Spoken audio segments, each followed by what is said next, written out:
Just outside San Francisco, in Alameda County, it looks like kids will be learning the 4 R's this year: reading, writing, arithmetic, and re-education.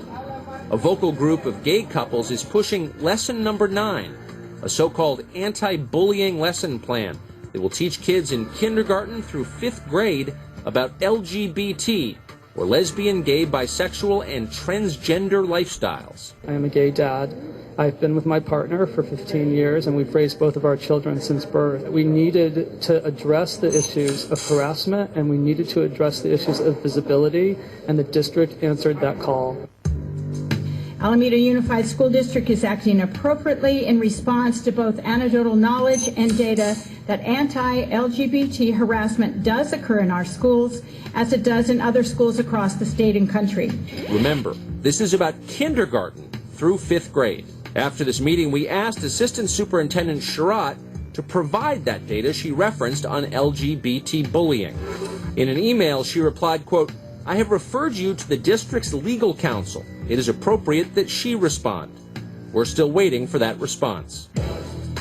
What we do know is out of the 140,000 schools in this country, from kindergarten through college, the FBI documented 135 bias incidents based on sexual orientation in 2007. But none of these 135 incidents are specific to grades K through 5.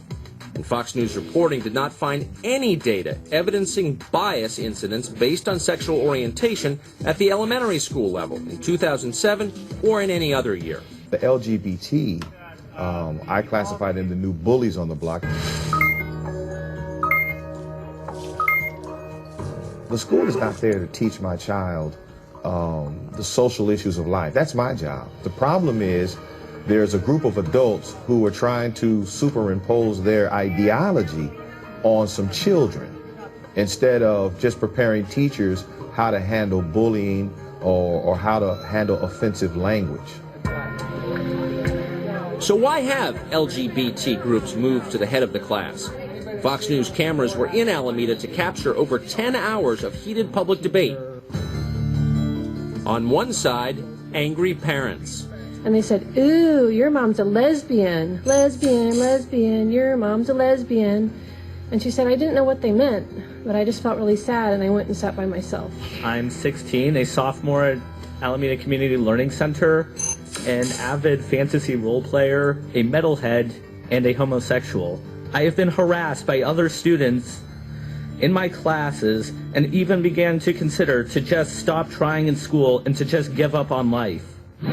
On the other side, more angry parents. My child has been the product of bullying because she's black. She has never viewed a single video in the classroom like Eyes on the Prize, the history of the Buffalo Soldiers, or African American women writers from the 19th century. However, I am not requiring Alameda Unified School District, who is already strapped for cash, to incorporate these changes because I know how to successfully parent, educate, and instill value and self-worth in my child. You are choosing a book, and Tango Makes 3, that for 3 years in a row from the American Library Association, and again, libraries are choices, was the most challenged book.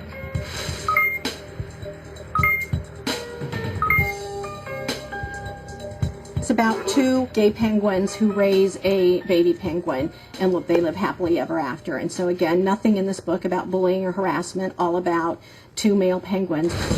And the kids with traditional values are the ones that are considered, bullies, and no one's there to advocate for them.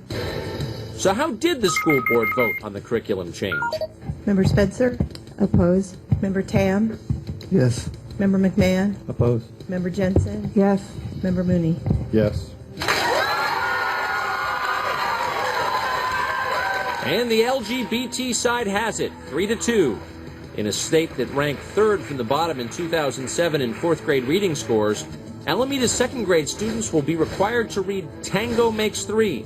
And by 3rd grade watch, That's a Family. They're the best dads ever. The idea that they want to force this on children and parents and not even allow parents to opt their children out proves there's an agenda and they want to force this down these young kids' throats. I spent 3 years as a volunteer at Franklin Elementary School. I experienced in those 3 years dealing with 40 kindergartners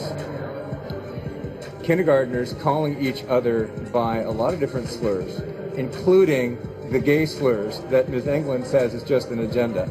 It's not just an agenda. It was a need to keep the students safe.